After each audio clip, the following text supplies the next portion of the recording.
Matt LaFleur says the Packers need speed. Why this is going to be vital, whether the Packers can find a true number one receiver before the draft or in the draft or not. Plus, who are those players in the draft?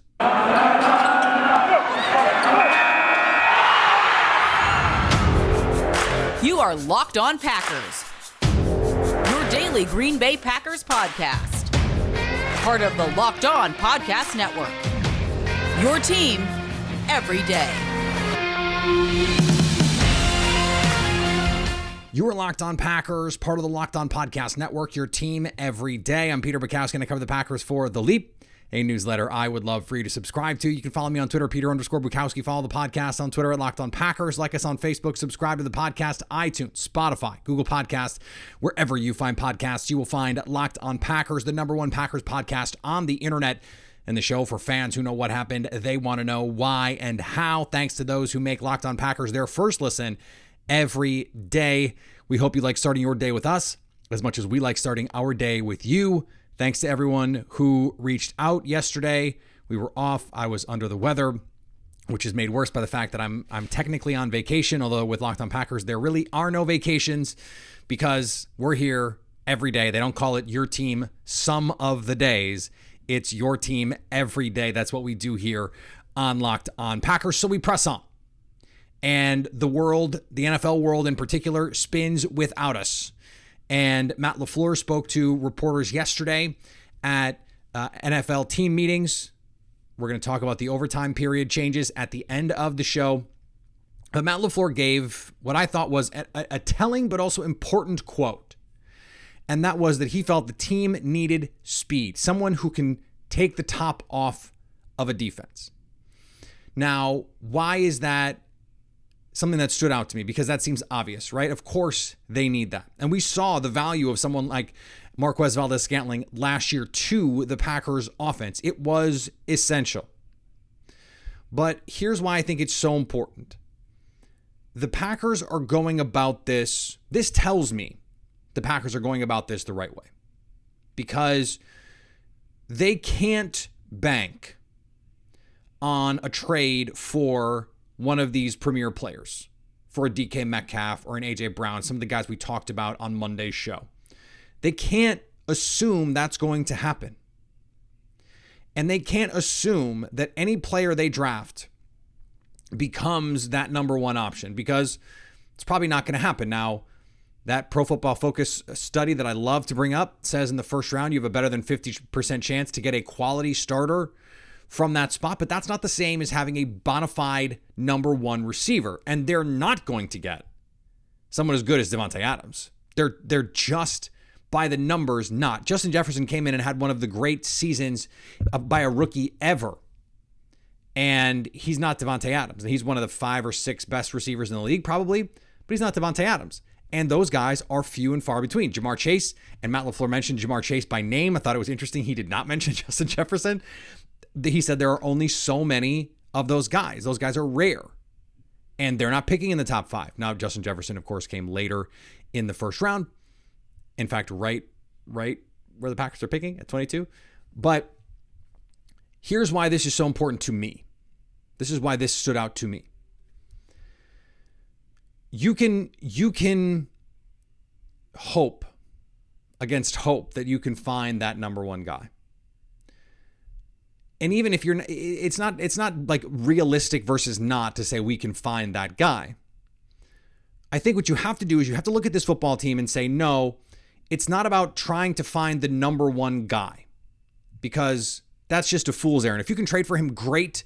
But you can't draft someone thinking they're going to be our number one receiver year 1 or even year 2. It has historically taken a long time for Aaron Rodgers to develop chemistry. Matt LaFleur has talked about trying to find ways to make that go a little bit faster, and Aaron Rodgers is not going to have a choice. He is signed on the dotted line. So he's signed up for, I might have to throw to a rookie receiver. The reason the speed is so vital here is because in this offense, so much is about playing off space. And if you don't have space, you don't have an offense.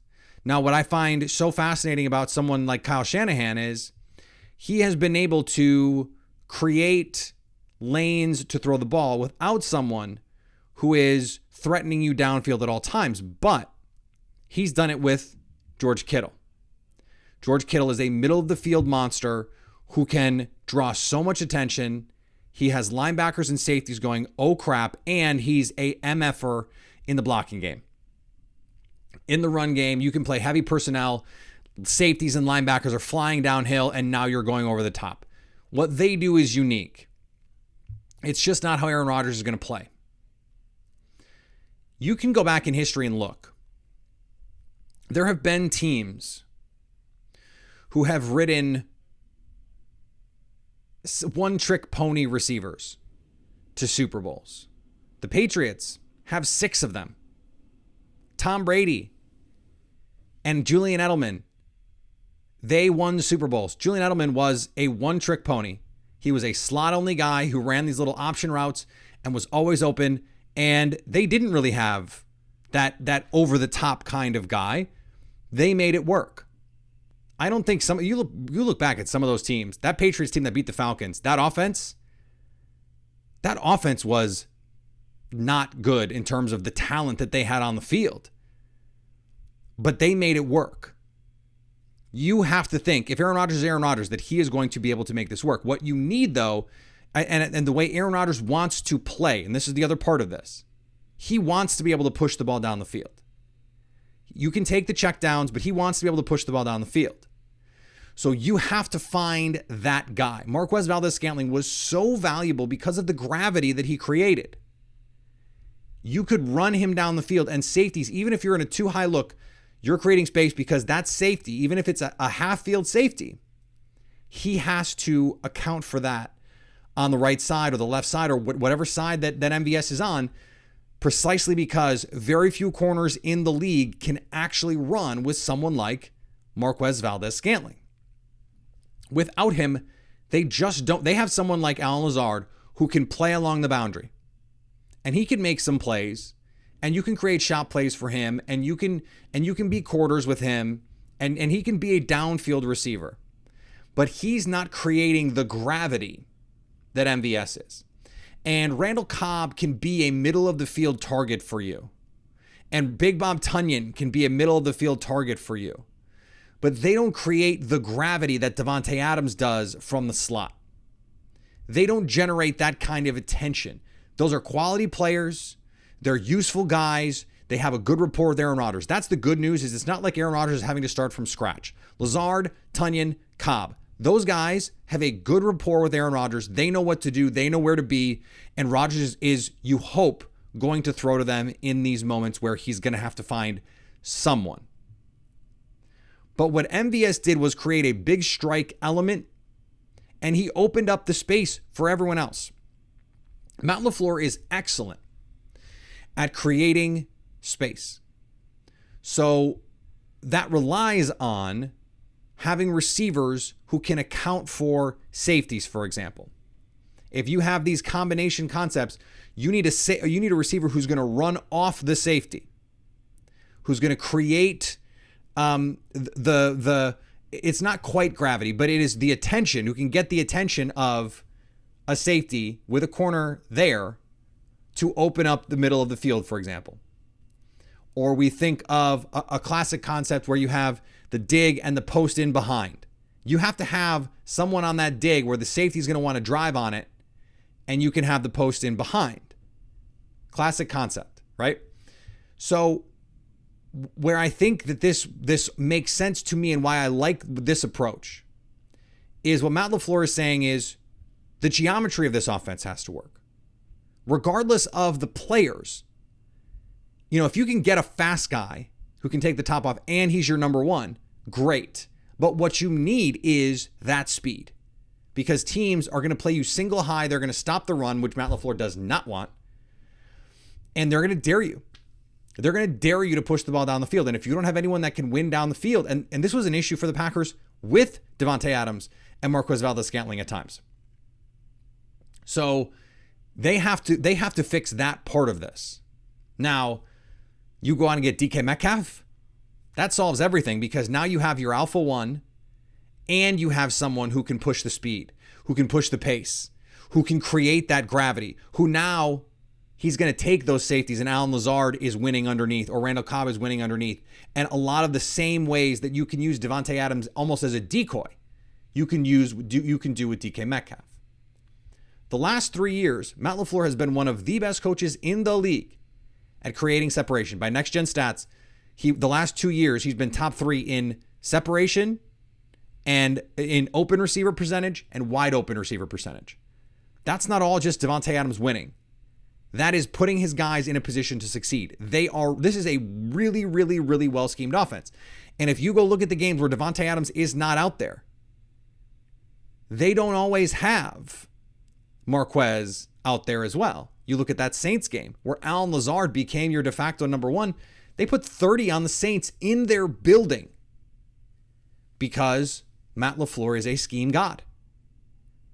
The Packers are lucky that they have that. And so if he's saying what we need for this offense to work is speed, they can find the speed and I think make this engine go without having to have that true alpha number one. I think they can do that. Now, does that mean I don't want them to go out and sign a Julio Jones or a Will Fuller or a Sammy Watkins or someone of veteran ilk or trade for Devontae Parker just to give them some veteran something? No. But I think what this tells me is they are thinking about this the right way because they're going, okay, how do we build? Now we're starting from scratch.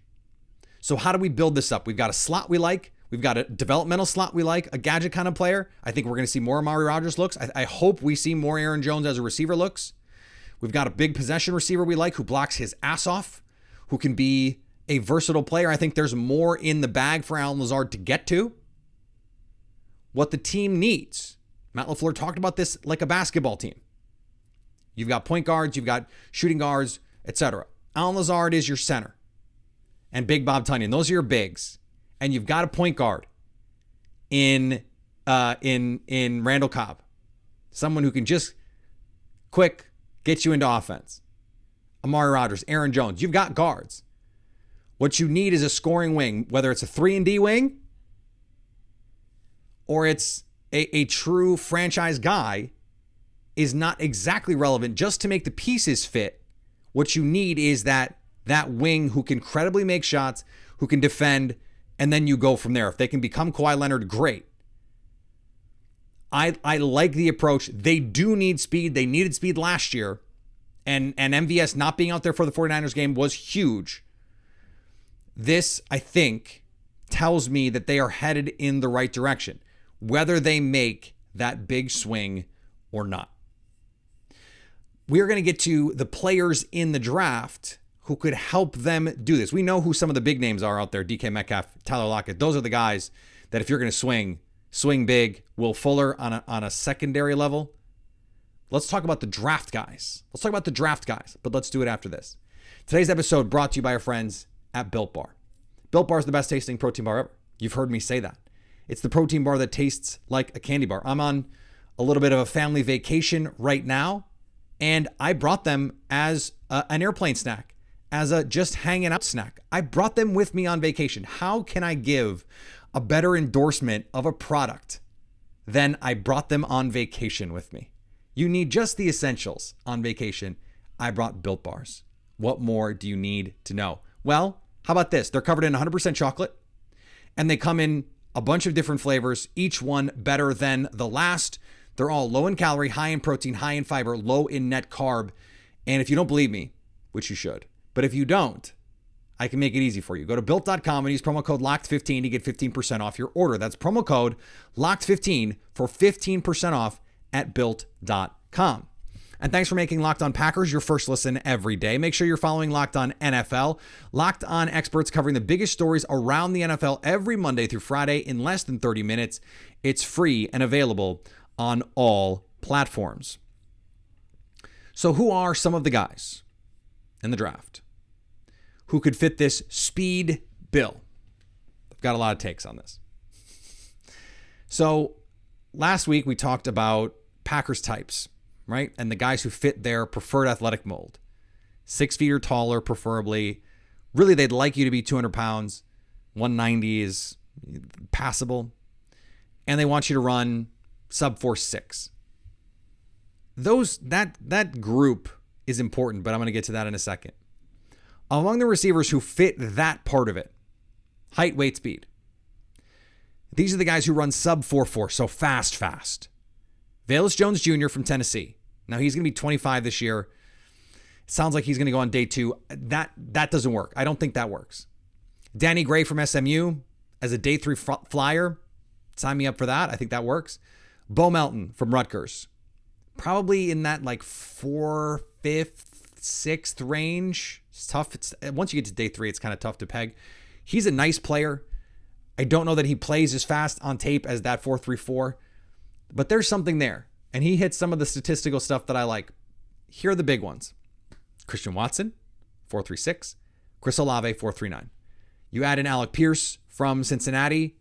He ran 4.41, and Khalil Shaker ran 4.43. Those are your guys.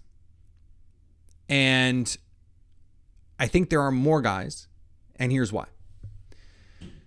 The idea of speed is not just what do you run the 40 in.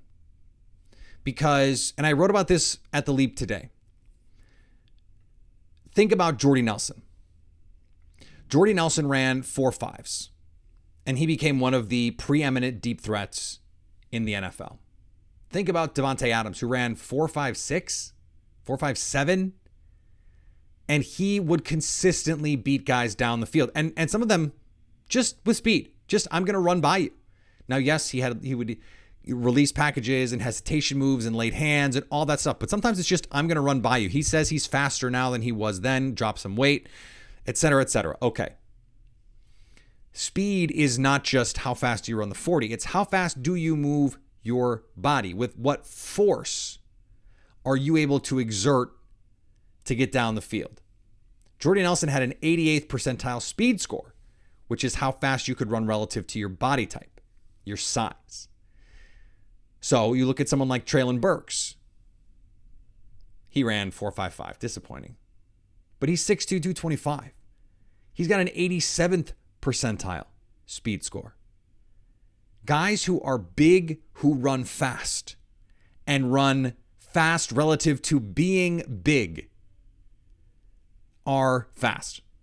So I know that seems obvious. If you're big, you can run 4.47 and be really, really, really fast. And in fact, be faster in some ways than someone who runs 4.37 at a smaller size. Calvin Austin, who is like a $170 dripping wet, 5'6", and runs 4.32, let's say. If you're Christian Watson, who's 6'4", 215 and runs 4.36, Christian Watson, by speed score, much, much better. Now, someone like Calvin Austin not going to be on the Packers board in all likelihood because he's tiny. They don't generally like Lilliputians, but we'll see. I mean, they said they want speed. So I thought, okay, let's see who is actually fast relative to their body. And I took those same Packers types and I looked at who are the elite speed score guys. Well, Christian Watson comes in at the top, 98th percentile. Velus Jones Jr., 97th percentile. Isaiah Weston, really intriguing player from Northern Iowa. Keep your eyes on that one. Isaiah Weston also coached by Ryan Mahaffey, who was, he is a quality control coach for the Packers. Now is going to be the assistant offensive line coach, but he was the OC at UNI with Weston. Alec Pierce from Cincinnati, a combine star, 96th percentile speed score. You'll notice I didn't mention Danny Gray or Bo Melton. They're in the 80s. I didn't mention Chris Olave, 68th percentile speed score. So that's not to say that those guys are slow. They're not. It's just different. They're not as fast relative to their body size. You need to make up with a lack of size with speed. Tyreek Hill does this. When you're 5'6", now he's much thicker, you better run 4.2. Or you just don't have a place in the modern NFL. That's just the way it goes. So here's the conclusion that I have come to.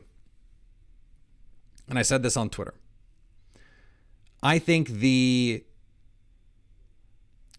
perfect Packers receiver in this draft is Christian Watson.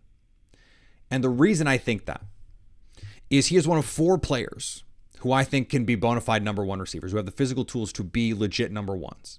Those guys are Drake London, Treylon Burks, George Pickens, and Christian Watson. I think Chris Olave can be a 1B. My concern is at his size, I don't know that he can be a true 1 receiver, alpha receiver. But I'm open to being wrong about that. I think if anyone else is in that mix, he is in that mix. So you can get that upside. You can get that number 1 receiver. But even if you don't get that number 1 receiver, his speed, his playmaking, he's terrific with the ball in his hands. He does not know how to run routes, yes. But he can get down the field.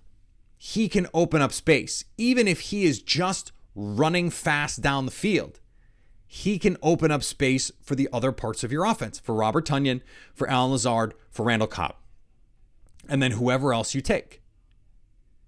So when you talk about complementary pieces, those make a lot of sense. Here is, if you're just going to go the draft route,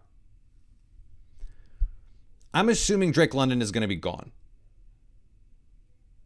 It's sounding like there's a chance Chris Olave is gone too. I think Drake London and Garrett Wilson are definitely off the board.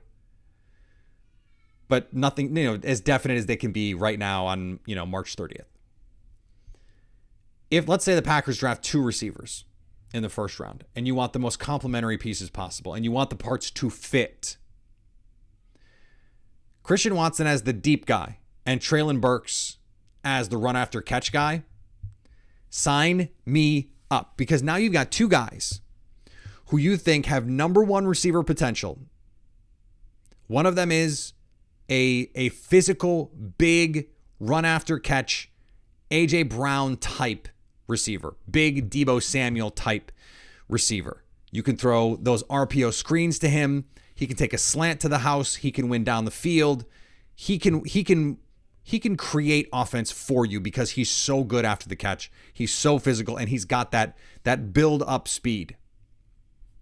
And then you add in that guy who can get over the top, who can create down the field. Those 2 together fit wonderfully. I think you could pair Burks with Olave. You could pair Burks with Pickens in terms of speed. You could take some of the secondary guys. Pierce, I like Alec Pierce a lot. Body control. I mean, I understand why, if you're a Packers fan, you're looking at him and going, wait, that's Jordy Nelson. And not just because they share some obvious traits in common. They are similar players in the way that they win. At least Alec Pierce is at the college level. Let's not get carried away, because Jordy Nelson was, he's going to be a Packers Hall of Famer. I don't want to put that pressure on any rookie. That's just not fair. So I'm not saying that they're going to take 2, but if you're looking at speed guys, Christian Watson to me is your ideal, because he can be your 1 eventually, probably not right away. And even if he doesn't hit that ceiling, he's going to be at worst a complimentary piece, because he's just too big and fast to not be useful for you. Remember, Ted Ginn Jr. was the best receiver on an offense that went to a Super Bowl. Just being really, really fast is really, really useful. And I think the same is true of Chris Olave. If he's just Ted Ginn Jr., is Allen Lazard now worse than Devin Funchess was that season for Carolina? Probably not. So, if you have Aaron Rodgers and you have a good run game and you have a good offensive line and this defense is going to be good, you don't need the DKs, the Tyler Lockett's. You need the pieces to fit together. Now, I do understand that's why so many fans are into Chris Olave, because he's ready to go. He is ready out of the box. You can put him out on the field and go. And I think he is easily the most pro-ready receiver in this class. So from that standpoint, if we're talking about pro readiness and the ability to win down the field, I do like Chris Olave in that sense. I think Christian Watson is right there. Those 2 guys are at the top of my wish list for the Packers.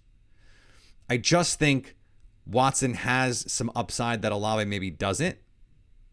And maybe I'm just too narrowly looking at the Olave frame. He's not as quite as good after the catch. I think Watson, I mean, they were giving Watson jet sweeps and handoffs, and he's making plays after the catch. For someone his size to be that athletic and move the way he does, it's just special. It's special. And I know Ross, if you're listening, Ross Uglum from Packer Report and Bison Report. What's up, Ross? I hope you're wearing pants. I really do. All right, we're going to talk about the NFL overtime rules to finish up here, but we'll do that in just a second. Before we do, we have to talk to you about our friends over at Rock Auto. With the ever-increasing number of makes and models, it's now impossible for your local chain auto parts store to stock all the parts you need. Have you ever gone into one of those stores? It is, unless you know what you're doing, and I don't, I will fully admit it, I don't understand the first thing about cars, or the second or third. But I do know that if I needed something, I would go to Rock Auto, because I'm not paying more than I need to, because I don't know what I'm supposed to be paying.